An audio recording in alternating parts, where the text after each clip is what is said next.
NBC બજારના money મેનેજરમાં આપનું સ્વાગત છે અને મની મેનેજર એટલે તમારા નાણાંનું ચોક્કસ આયોજન માટે અપાતું માર્ગદર્શન. હું પ્રીતિ દલાલ આપ સૌનું સ્વાગત કરું છું આજના મની મેનેજરમાં.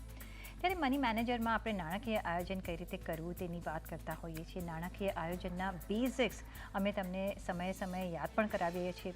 તો આજે પણ નાણાકીય આયોજન પર કયા પરિબળો કેવી રીતે અસર કરે છે તેની ચર્ચા કરીશું. અને આ ચર્ચામાં આપણી સાથે જોડાયા છે મની મંત્રના ફાઉન્ડર વિરલ ભાટ. વિરલભાઈ, ઘણું સ્વાગત છે આપનું. અને આપણે ઓલવેઝ કહેતા હોય છે કે તમારું ફાઇનાન્શિયલ પ્લાનિંગ કરવું જોઈએ. ફાઇનાન્શિયલ પ્લાનિંગ કરશો તો તમને ખબર પડશે કે કઈ રીતના તમારો ઇન્વેસ્ટમેન્ટ તમે કરી શકો છો. પણ એનાથી પણ પહેલાં ફાઇનાન્શિયલ પ્લાન કેવી રીતે બનાવવું જોઈએ, કઈ રીતના આપણને ખબર પડે કે કઈ રીતનું આપણે ઇન્વેસ્ટમેન્ટ કરવું જોઈએ, કેટલું આપણી પાસે કોર્પસ છે, કઈ રીતના ખર્ચાઓ છે, કયા બધા એના પર બી પરિબળો કામ કરે છે, જેથી આપણને એક હોલસમ એક આઈડિયા મળી શકે. એક બિઝનેસ પ્લાન જેમ બનાવતા હોય એવી રીતે ફાઇનાન્શિયલ પ્લાન પણ બનાવવો પડતો હોય છે ને એના માટે જેમ આપણી જન્મ કુંડળી છે એ બધી કુંડળીઓ અહીંયા ફાઇનાન્શિયલ કુંડળીઓ આપણે એનાથી અવેર થવું પડતું હોય છે. સો ઘણા બધા ફેક્ટર્સ અહીંયા અફેક્ટ કરતા હોય છે. સો મોટા પહેલાં કયા ફેક્ટર્સ છે જે ધ્યાનમાં રાખવા જોઈએ ને પછી we can discuss one by one. Sure. તમારો આભાર પ્રીતિબેન શોમાં બોલાવવા માટે. આ ડિસ્કશન બહુ જ ઇમ્પોર્ટન્ટ છે. શું કામ ઇમ્પોર્ટન્ટ છે મને હંમેશા લાગે, કારણ કે આ મારા આટલા એક્સપિરિયન્સમાં મને જ્યારે પણ લોકોની સાથે ચર્ચાઓ થાય ને ત્યારે એક જ વસ્તુ બહાર નીકળીને આવે કે મેં તો ફાઇનાન્શિયલ પ્લાન કર્યું છે.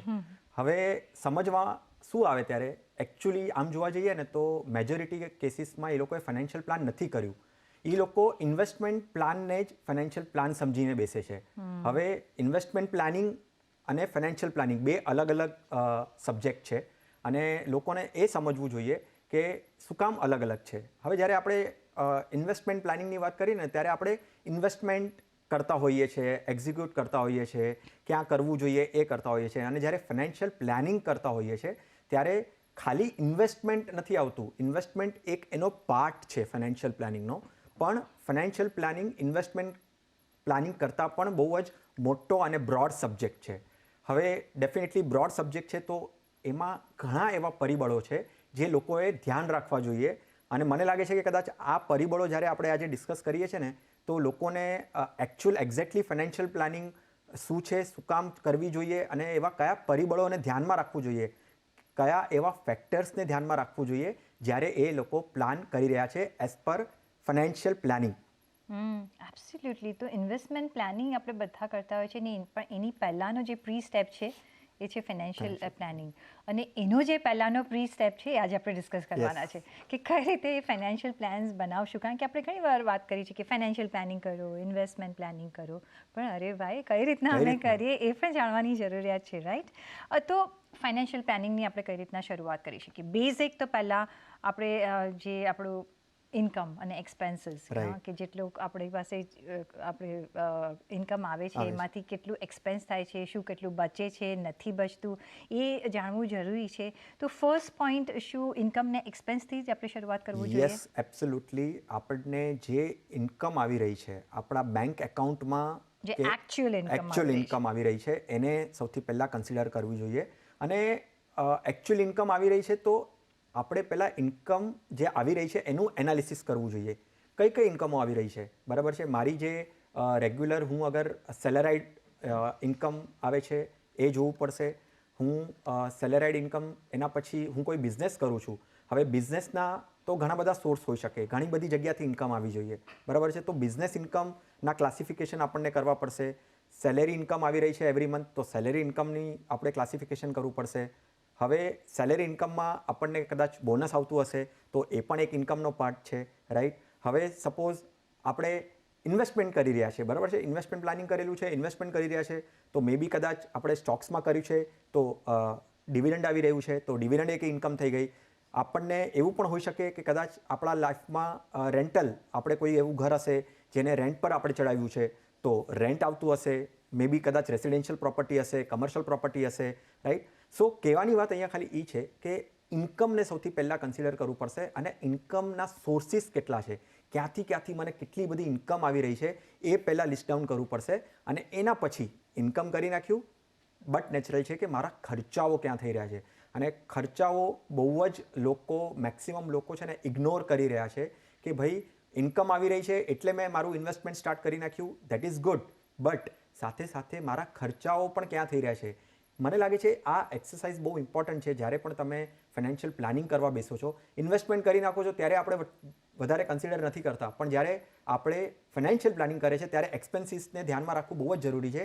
મારા ખર્ચાઓ ક્યાં ક્યાં થઈ રહ્યા છે. અને એક બહુ જ બ્રોડ એના ક્લાસિફિકેશન છે. જેવી રીતે ઇન્કમમાં પણ ક્લાસિફિકેશન છે, એવી રીતે એક્સપેન્સીસમાં ક્લાસિફિકેશન છે. શું કે મારી શેની માટે મારા એક્સપેન્સીસ થઈ રહ્યા છે. મારી જે રોજના એક્સપેન્સીસ છે, હું જે જીવી રહ્યો છું એના માટે જે મારા એક્સપેન્સીસ થઈ રહ્યા છે એ એક એક્સપેન્સીસ, અને મારા એક લાઇફસ્ટાઇલ એક્સપેન્સીસ, બરાબર છે, જેની મને કદાચ જરૂર નથી, પણ હું મારી જે લાઇફસ્ટાઇલ છે એને હું ઊંચી કરવા માટે અને વધારે સારી કરવા માટે, બરાબર છે, હું ખર્ચાઓ કરી રહ્યો છું. તો આ ઇન્કમ અને એક્સપેન્સીસ આ બંનેને બ્રોડલી બહુ જ જોવાની જરૂર છે કે ભાઈ ઇન્કમ ક્યાંથી આવી રહી છે, ખર્ચાઓ ક્યાં થઈ રહ્યા છે. એક એક્સેલ શીટ ઉપર કાં તો કોઈ તમારા ફાઇનાન્શિયલ એડવાઇઝર છે એની સાથે બેસીને ડિસ્કસ કરો કે ભાઈ મારી ઇન્કમ અને એક્સપેન્સીસનો રેશિયો શું છે. અને જ્યારે તમે ઇન્કમ અને એક્સપેન્સીસ બંનેને ખ્યાલ આવી જશે તો તમને ખ્યાલ આવશે કે મારું કેટલું સેવિંગ થઈ રહ્યું છે. આમ જનરલી આપણે હંમેશા મગજમાં કેલ્ક્યુલેશન કરતા હોઈએ છીએ કે ભાઈ મારી ઇન્કમ આટલી, મારો એક્સપેન્સ આટલો અને મારો સેવિંગ એટલું. શું એ જે સેવિંગ છે એ રિયલિસ્ટિક છે કે નહીં, એ સાચેમાં એટલી સેવિંગ થઈ રહી છે કે નહીં, તો તમને ખ્યાલ આવશે કે મારું ઇન્કમનો કયો પેરામીટર છે જે મારે વધારવો પડશે, કે મારો પછી એક્સપેન્સીસને મારે ક્યાં કંટ્રોલ કરવાના છે. અને જે સેવિંગ થઈ રહી છે આફ્ટર ઇન્કમ માઇનસ એક્સપેન્સ, એને શું મારા ઇમરજન્સીના પોઈન્ટ ઓફ વ્યૂથી હું એને રાખું છું, કે પછી એને મારે વેલ્થ ક્રિએશનના પોઈન્ટ ઓફ વ્યૂથી હું ઇન્વેસ્ટમેન્ટમાં ડાયવર્ટ કરું છું. એટલે ઓફકોર્સ એકચ્યુઅલ અને ફેક્ચ્યુઅલ ઇન્કમ અને એક્સપેન્સનો તમારે એક વ્યૂ રાખવો પડશે અને નોટ ડાઉન કરવું પડશે કે બધા જ સોર્સીસ તમારે નોટ ડાઉન કરવા પડશે, અને જ્યાં જ્યાં ખર્ચા થાય છે એ પણ નોટ ડાઉન કરવું પડશે two get the actual view. તમે કહ્યું કે એક્સપેન્સીસ, જો તમારી કેટલી ઇન્કમ છે ને કેટલા એક્સપેન્સીસ કરો છો, પણ અત્યારના આપણે છે ને ક્રેડિટ કાર્ડના જમાનામાં રહીએ છીએ, ડેટના જમાનામાં રહીએ છીએ કે ચલો ઇન્કમ કરતાં બધાના એક્સપેન્સીસ વધારે જ હોય છે, અને એનું એક પર્ટિક્યુલર એક્સપેન્સ થઈ જતો હોય છે. જેવી રીતે તમે કહ્યું કે બધાને હવે લક્ઝરિયસ પણ જોઈએ છે, અને અમુક બિનજરૂરિયાતી પણ ખર્ચા થઈ જતા હોય છે ને, rightly so, because everybody wants to enjoy. કઈ રીતના તમે ડેટ અને સેવિંગ્સ પાર્ટ સમજાવશો? બિકોઝ તમારું જે સેવિંગ્સ છે જો બરાબર હશે ને બરાબર તમે એક્સપેન્સ કરતા હશો તો પછી બહુ ડેટ લેવાની જરૂરિયાત નહીં પડે, પણ જો લેવી જ પડે તો કઈ ડેટ લઈ શકો છો તમે? પ્રીતિબેન, જો અહીંયા છે ને હું સ્પેન્ડિંગની જ્યારે વાત કરીએ ને અને ડેટની, આ બંનેને આમ પોઈન્ટ બંને અલગ અલગ છે, પણ હું એને કોરિલેટ કરીશ. હવે કેવી રીતે આપણે કોરિલેટ કરી શકીએ? See, spending is good, no doubt, આપણે સ્પેન્ડિંગ થવાનું છે, સ્પેન્ડિંગ કરીએ જ છે, પણ આ સ્પેન્ડિંગ અને ઓવર સ્પેન્ડિંગ એટલે વધારે ખર્ચો કરવો, એમાં છે ને બહુ થિન લાઈન છે, એ સમજવું બહુ જરૂરી છે. સ્પેન્ડિંગ તો ડેફિનેટલી આપણે જે જરૂર આપણી હશે, આપણે જીવા માટે, day to day expenses, right, જે પણ આપણે કરતા હોઈએ છીએ એની તો જરૂર છે જ, એ તો કરશું જ. પણ આપણે જ્યારે ઓવર સ્પેન્ડિંગ કરતા હોઈએ, હવે એ ઓવર સ્પેન્ડિંગને કેવી રીતે ડિફાઇન કરશો? પહેલાં તો ક્યારે પણ આપણે સ્પેન્ડિંગ કરતા હોઈએ છીએ ત્યારે એ સમજવું જરૂરી છે કે એ મારી નેસેસિટી છે, રાઈટ, એ નેસેસિટી છે કે પછી એની મને એટલી જરૂરત નથી, તો પણ મારી લાઈફસ્ટાઈલને અપગ્રેડ કરવા માટે, કે પછી મારી એવી કોઈ જરૂરત હતી નહીં અને મને સેટિસ્ફેક્શન મળશે એટલા માટે હું એ સ્પેન્ડ કરી રહ્યો છું. અને એ જ વાતને અહીંયા હું પછી ડેટ સાથે કોરિલેટ કરીશ, કારણ કે ઘણી વખત આપણું જે ડેટ વધતું હોય, આપણે લોન્સ લઈએ છીએ, રાઈટ. હવે એ લોન્સ શું કામ જીવનમાં, ડેફિનેટલી આપણે અગર આપણા ઘર લેવા માટે લોન લઈએ છીએ, that is a good loan, no doubt, એ તો આપણે લેવી જ પડશે, કારણ કે આપણે જ્યાં ઘરમાં રહેવાના છે એના માટે, કાં તો પછી આપણે સપોઝ અપગ્રેડ કરવા માટે, કે માની લો અત્યારે હું 1 BHKમાં રહી રહ્યો છું અને મને પ્રોબ્લેમ્સ આવી રહ્યા છે, રાઈટ, તો હું 2 BHK તરફ જઈ રહ્યો છું, તો ડેફિનેટલી એની જરૂર છે અને એના માટે હું લોન લઈ રહ્યો છું. પણ મારે લોન, ક્રેડિટ કાર્ડની મારી જે આઉટસ્ટેન્ડિંગ પેમેન્ટ છે, બરાબર છે, એને હું મિનિમમ ડ્યુ પેમેન્ટ કરીને પે કરતો જાઉં છું, કારણ કે મને કમ્ફર્ટ મળે છે, પણ ત્યાં આપણું ધ્યાન નથી જતું કે ભાઈ હું એના ઇન્ટરેસ્ટ એડ કરીને હું હર મહિને ભરું છું.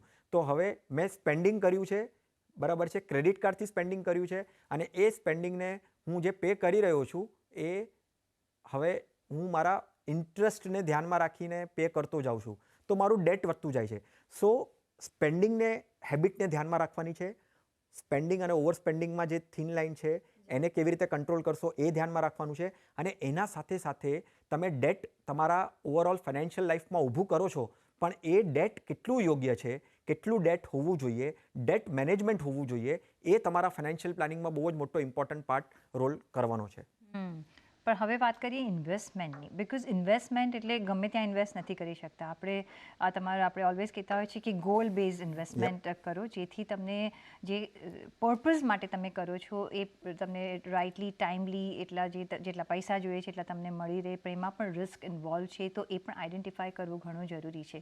કઈ રીતે તમે ઇન્વેસ્ટમેન્ટ પાથ સમજાવશો અહીંયા? જો સૌથી ઇમ્પોર્ટન્ટ ડેફિનેટલી આપણે જે પણ, કારણ કે જો એક વાત ધ્યાનમાં રાખવાની છે પ્રીતિબેન, કે બધા જે પરિબળો આપણે આજે ડિસ્કસ કરી રહ્યા છે ને એ બધા ઇમ્પોર્ટન્ટ છે, અને ક્યાંક ને ક્યાંક તમને એના ઉપર ફોકસ થઈને તમારે ઓવરઓલ પ્લાનિંગ કરવાનું છે. અને હવે આવશે ઇન્વેસ્ટમેન્ટ્સ, બરાબર છે. હવે આ એક્સપેન્સ છે, સ્પેન્ડિંગ હેબિટ છે, ડેટ છે, હવે આનું જે સર્કલ છે એ સર્કલને એનું કમ્પ્લીશન સરખી રીતે અને સારી રીતે તમે ક્યારે કરી શકો? આવનારા ભવિષ્યમાં, તમે જ્યારે ઇન્વેસ્ટમેન્ટ સરખી રીતે કરો. અને ઇન્વેસ્ટમેન્ટ કરતી વખતે સૌથી પહેલાં તમારે છે ને એ સમજવું જરૂરી છે, તમે અગર પોતે જાતે બધું ઇન્વેસ્ટમેન્ટ્સ કરવાનું વિચારતા હશો તો તમારું રિસ્ક એપેટાઇટ, બરાબર છે, એ કેટલું છે, એટલે રિસ્ક પ્રોફાઇલિંગ તમારે કરવું જોઈએ તમારા જાતનું, કે ભાઈ હું કેટલું રિસ્ક લઈ શકું. કારણ કે પછી ઇન્વેસ્ટમેન્ટ્સની વાત કરશું તો તમારી એસેટ્સ, કયા એસેટ્સમાં તમે નાખશો એની વાત કરશું. પણ અહીંયા ઇન્વેસ્ટમેન્ટને છે ને તમારા ગોલ સાથે, જેવી રીતે પ્રીતિબેન તમે બરાબર કીધું કે ગોલ્સને તમે એની સાથે સંકળાવો. તમારા જે પણ ઇન્વેસ્ટમેન્ટ્સ છે, શું તમારે શોર્ટ ટર્મ માટે ઇન્વેસ્ટમેન્ટ કરવું છે, શું તમારે મીડિયમ ટર્મ માટે ઇન્વેસ્ટમેન્ટ કરવું છે, કે તમારે લોંગ ટર્મ માટે ઇન્વેસ્ટમેન્ટ કરવું છે, રાઈટ? તમારી જરૂરિયાતો શોર્ટ ટર્મમાં વધારે છે, મીડિયમ ટર્મમાં છે, કે લોંગ ટર્મમાં છે? શું તમારે ખાલી સેવિંગ્સ કરવું છે, તમારો રિસ્ક એપેટાઇટ એવું છે કે તમારે કન્ઝર્વેટિવ રહેવું છે, તમારે માર્કેટમાં ઇન્વેસ્ટમેન્ટ નથી કરવું, તો તમારે શોર્ટ ટર્મને ધ્યાનમાં રાખીને કરવું પડશે. પણ તમારા જે ફાઇનાન્શિયલ ગોલ્સ છે એ કદાચ 10 વર્ષ પછી, 15 વર્ષ પછી, કે પછી 20 યર્સ પછી આવવાના છે, તો ડેફિનેટલી તમારે એવા એસેટ ક્લાસમાં નાખવું પડશે કે જ્યાં તમારે રિસ્ક પણ લેવું પડશે અને તમને રિટર્ન્સ પણ વધારે મળશે. એટલે તમારે રિટાયરમેન્ટના પોઈન્ટ ઓફ વ્યૂથી ઇન્વેસ્ટમેન્ટ કરવું પડશે. તમારા છોકરાઓના એજ્યુકેશન માટે તમારે કરવું છે તો ડેફિનેટલી તમે અગર 30 વર્ષથી સ્ટાર્ટ કરો છો તો તમારો હોરાઇઝન અહીંયાથી 10-15 વર્ષ રાખવું પડશે. એટલા માટે તમારે એ પ્રમાણે પ્લાનિંગ કરવું પડશે. ઇન્વેસ્ટમેન્ટ્સ એવું હોવું જોઈએ કે જેને તમે શોર્ટ, મીડિયમ, લોંગ ટર્મમાં ડિવાઈડ કરો, જે તમે તમારા ફાઇનાન્શિયલ ગોલ્સ પ્રમાણે કરો. જે ગોલ્સ છે કે તમારો કદાચ ઘર ખરીદવું છે, તમારા છોકરાના એજ્યુકેશન માટે કરવું છે, એના લગ્ન માટે કરવું છે, વેકેશન માટે કરવું છે, કે પછી રિટાયરમેન્ટ માટે કરવું છે, પણ ઇન્વેસ્ટમેન્ટ જે પણ કરો એ હોવું જોઈએ તમારા ફાઇનાન્શિયલ ગોલ્સ કે તમારો ટાઈમ ટેન્યોરના મુજબ. એબ્સોલ્યુટલી. પણ હમણાં જેમ આપણે અર્લિયર ઓન થોડી વાત કરી કે સ્પેન્ડિંગ હેબિટ્સ એ ઘણું ડિટરમાઇન કરે છે તમારી આગળ જતાની પ્રિપેર્ડનેસ કે પ્રોપેન્સિટી, કે કઈ રીતના તમારી હેબિટ્સ છે. કઈ રીતના તમે અહીંયા એ સમજાવશો, બિકોઝ આ ફેક્ટર ઘણો હેલ્પ કરશે તમને તમારા ઇન્વેસ્ટમેન્ટ અને સેવિંગ્સના આસ્પેક્ટ્સથી પણ.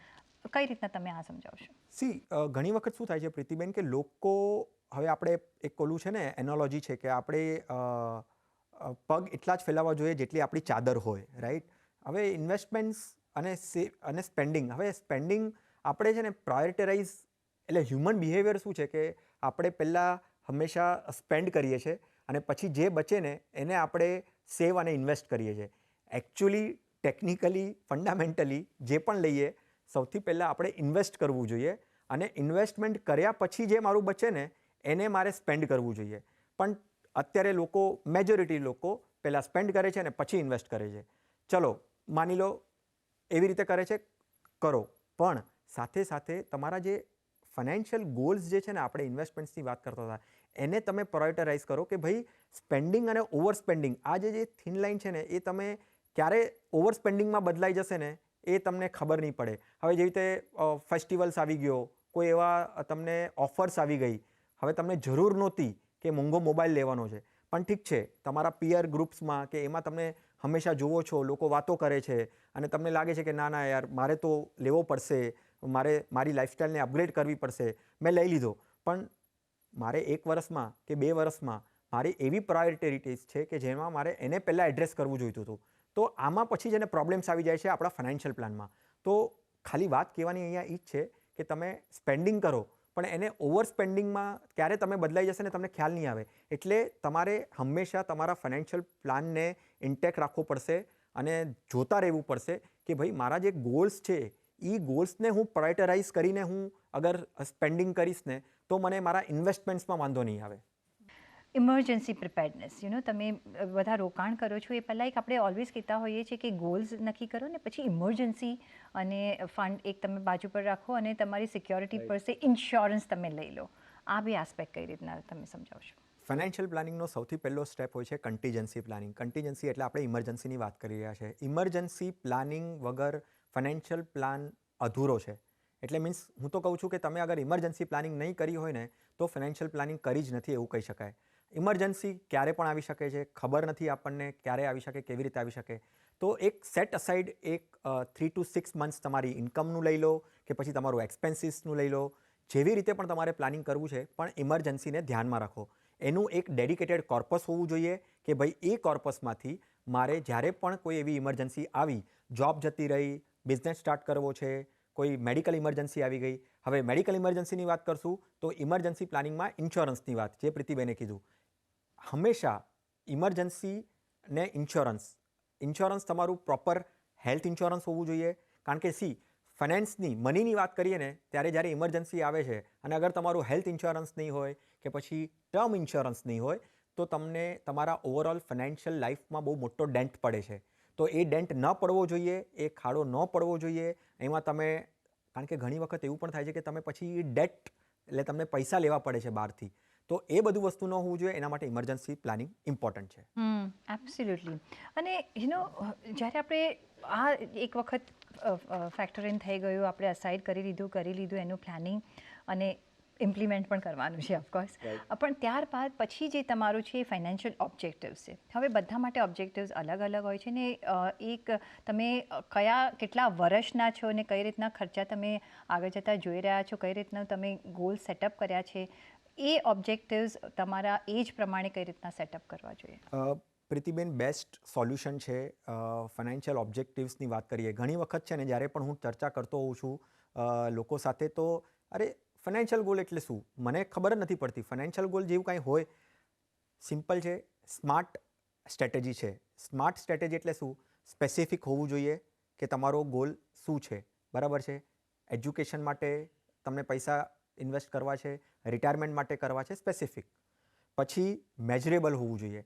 તમે એને મેજર કરી શકો કે આ અમાઉન્ટ વાઇઝ મને કેટલી જરૂર પડશે, બરાબર છે. મેં કહી દીધું કે ભાઈ એજ્યુકેશન, છોકરાના એજ્યુકેશન માટે મને પૈસાની જરૂર પડશે. એ હવે જો ડેફિનેટલી ઘણી વખત લોકો એ પણ કહેતા હોય છે કે યાર અત્યારથી હું કેવી રીતે કહી શકું કે એ શું કરવાનો છે, બરાબર છે, નથી ખબર પડવાની. પણ એના માટે પ્લાન તો કરવું જ પડશે, રાઈટ. તો તમે એમ માનીને ચાલો કે ભાઈ એ હાયર એજ્યુકેશન માટે જશે તો હાયર એજ્યુકેશન માટે તમે એ પ્રમાણે એનું ફંડિંગ કરીને રાખો, એ પ્રમાણે ઇન્વેસ્ટમેન્ટ કરીને રાખો. રિટાયરમેન્ટ તો ફાઇનાન્શિયલ ગોલ આવવાનો જ છે તો રિટાયરમેન્ટ માટે પ્લાનિંગ કરીને રાખો.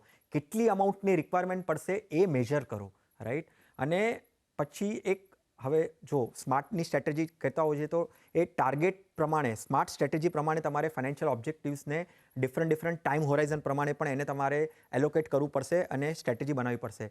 સો ફાઇનાન્શિયલ પ્લાનિંગમાં આ સ્માર્ટ સ્ટ્રેટેજીથી તમે એને પ્લાનિંગ કરો અને ઓબ્જેક્ટિવ્સને ડિફાઇન કરો. અને ઓફકોર્સ એ પણ ડિપેન્ડ થશે કે ભાઈ તમારા કેટલા ડિપેન્ડન્સ છે. પછી બીજો જે ફેક્ટર જે ઘણો બધો બધાને અફેક્ટ કરી જતો હોય છે કલ્ચરલ અને તમારું સ્ટેચર અને બીજા આવું કરે છે તો હું આ નહીં કરું તો કેવું લાગશે, એ બધા તમારા એ સોસાયટીમાં આપણે રહીએ છીએ એટલે ઓફકોર્સ એ બધું તમારા યર્સમાં ને આઈઝમાં હોન્ટ કરશે. આ બધા કઈ રીતના આપણે નોઇઝ ઓફ કરી શકીએ છીએ? એબ્સોલ્યુટલી. એજની વાત કરીએ ને, એજ અને ડિપેન્ડન્સ. હવે ફાઇનાન્શિયલ પ્લાનિંગ છે ને પ્રીતિબેન, એમાં એક લાઈફ સ્ટેજ પ્લાનિંગનો એક પાર્ટ રહ્યો છે. લાઈફ સ્ટેજ પ્લાનિંગ એટલે શું કે તમારી જ્યારે એજ, હવે માની લો કે એક્ઝામ્પલ તમે 25 યર્સના છો અને તમે નક્કી કર્યું ઇન્વેસ્ટમેન્ટ કરવાનું, બરાબર છે. તો અમે એમ કહીએ છીએ કે તમારે ડેફિનેટલી ત્યારથી ફાઇનાન્શિયલ પ્લાનિંગ કરવું જોઈએ. તો લાઈફ સ્ટેજ પ્લાનિંગ, હવે 25 યર્સના છો, તમે યંગ છો, તમે જસ્ટ જોબ સ્ટાર્ટ કરી છે તો તમારું ત્યારનું પ્લાનિંગ અલગ હોઈ શકે. માની લો 25 to 30, બરાબર છે. તો 25 to 30માં તમે સિંગલ છો, જસ્ટ જોબ સ્ટાર્ટ કરી છે, તો તમારા મેઇન પ્રાયોરિટી શું હોવું જોઈએ કે ભાઈ મારે વધારે ને વધારે લોંગ ટર્મ પોઈન્ટ ઓફ વ્યૂથી કરવું છે. ડેફિનેટલી શોર્ટ ટર્મ ખર્ચાઓ હશે, પણ લોંગ ટર્મથી જેટલું જલ્દી ચાલુ કરું અને જેટલું સારું ઇન્વેસ્ટમેન્ટ પ્લાનિંગ કરું કે ફાઇનાન્શિયલ પ્લાનિંગ કરું એટલું મારા માટે સારું. પછી તમે ડિપેન્ડન્સ બનશો, મેરિડ થશો, ડિપેન્ડન્સ હશે, તમારા અત્યારે પણ ડિપેન્ડન્સ હશે, ફાધર મધર હશે. એટલે કહેવાનો વાત અહીંયા એ છે કે જ્યારે તમે 25 યર્સના હશો ત્યારે તમારો પ્લાનિંગ કંઈક બીજું કહેતું હશે, એ પ્રમાણે કરો. જ્યારે તમે 35 યર્સના હશો ત્યારે બીજું હશે, જ્યારે તમે 50sમાં પહોંચશો ત્યારે બીજું હશે, અને જ્યારે તમે રિટાયર થશો 60 યર્સના ત્યારે બીજું હશે. તો જે લાઈફ સ્ટેજ છે ડિફરન્ટ એ પ્રમાણે પ્લાનિંગ કરો. હવે આ એક ફૂલ ટાઈમ પ્રોસેસ છે, રાઈટ? પણ આમાં બીજા બધા ઓન ધ વે, કારણ કે મારી પાસે ટાઈમનો અભાવ છે એટલે આ લાસ્ટ સવાલ હું તમને પૂછીશ. ઓન ધ વે ઘણા બધા પરિબળો આવશે ને એમાં જે ઇન્ફ્લેશન પાર્ટ છે એ પણ આપણે કાઉન્ટિંગ કરવો પડશે ફોર યોર ફ્યુચર ગોલ્સ. કઈ રીતના એ કરવાનું રહેશે? મને લાગે છે કે આ બધા પોઈન્ટ પરિબળો આપણે ડિસ્કસ કર્યા પ્રીતિબેન. એની સાથે ઇન્ફ્લેશન, આપણે મોટી ભૂલ શું કરીએ છીએ લોકો જનરલી, જ્યારે પણ મેં એમનું ઓબ્ઝર્વ કર્યું છે પોર્ટફોલિયો કે ફાઇનાન્શિયલ પ્લાનિંગ, એ લોકો છે ને ઇન્ફ્લેશનને ધ્યાનમાં નથી રાખતા. તમારું ઇન્વેસ્ટમેન્ટ્સ એવી રીતે હોવું જોઈએ કે તમે ઇન્ફ્લેશનને ધ્યાનમાં રાખો. મે બી જે પર્સન્ટેજ ગવર્મેન્ટ ડિફાઇન કરતી હોય કે તમારા ખર્ચાઓ થતા હોય, મે બી અત્યારના ટાઈમમાં 7 to 8% પોઈન્ટ ઓફ વ્યૂથી વિચાર કરીએ. તમારું ઇન્વેસ્ટમેન્ટ એવું હોવું જોઈએ કે જે ઇન્ફ્લેશનને બીટ કરે. એટલે તમારું ઇન્વેસ્ટમેન્ટ્સ જનરલી લોકો એવું જોવામાં આવ્યું છે કે રિયલ એસ્ટેટમાં નાખતા હોય છે, પછી ફિક્સ ડિપોઝિટ્સમાં નાખતા હોય છે, ગોલ્ડમાં નાખતા હોય છે. Diversify point of view definitely હોવું જોઈએ, પણ શું એ ઇન્ફ્લેશનને બીટ કરે છે કે નથી કરતું? તમારા રિટર્ન્સ, ઇન્વેસ્ટમેન્ટ્સના રિટર્ન મોર દેન 8%, 9% આવે છે કે નહીં લોંગર ટાઈમ ડ્યુરેશનમાં, એ તમારે જોવું જોઈએ. તમારે ડાયવર્સિફિકેશન કરવાનું છે, પણ તમારું મેક્સિમમ એલોકેશન ક્યાં જાય છે, ઇન્ફ્લેશનને બીટ કરે છે કે નહીં, ઇન્ફ્લેશનને ધ્યાનમાં રાખીને તમે એને ઇન્વેસ્ટમેન્ટ્સ કરો છો કે નહીં, એ તમારે ધ્યાનમાં રાખવું જોઈએ. એના માટે એક બેકવર્ડ તમારે કેલ્ક્યુલેશન કરવું પડશે. તમારે જ્યારે એક કોર્પસ તમારો આવે છે કે ભાઈ મને આટલો અમાઉન્ટની જરૂર પડશે, એનામાં તમારે એક ઇન્ફ્લેશન એડ કરી દેવું પડશે. એ પ્લસ કરીને પછી તમારો એક ગોલ બનશે અને એના આધારે તમારે ઇન્વેસ્ટમેન્ટ કરવા પડશે. તો ઇટ્સ અ પ્રોસેસ અને ઇટ્સ નોટ ડિફિકલ્ટ. પણ આપણે એક ડિસિપ્લિન શું રાખવાની છે કે ઇન્વેસ્ટમેન્ટ કરતા રહેવાનું છે, અને પહેલાં ઇન્વેસ્ટમેન્ટ કરવાનું છે ને પછી ખર્ચા કરવાના છે. તો એમાં તમે you will never go wrong. અને જો તમને સમજ ના પડે તો ઘણી બધો આસિસ્ટન્સ અવેલેબલ છે. ફાઇનાન્શિયલ પ્લાનર્સ ઘણા બધા છે જે તમને તમારી લાઈફ પ્લાન અને ફાઇનાન્શિયલ જિંદગી પ્લાન કરી આપશે. પણ ઓન દેટ નોટ, વિરલભાઈ, ઘણો આભાર તમારો અમારી સાથે આજે જોડાવા બદલ. અને સાથે જ પર્સનલ ફાઇનાન્સના તમારા સવાલ અમને મોકલો. તમારું નામ, શહેર, ઉંમર સાથે ઈમેલ કરો અમને money@nw18.com પર. ફેસબુક પર લખો અમને facebook.com/CNBC બજાર પર, અને ટ્વીટ પણ કરી શકો છો twitter.com/CNBC બજાર પર.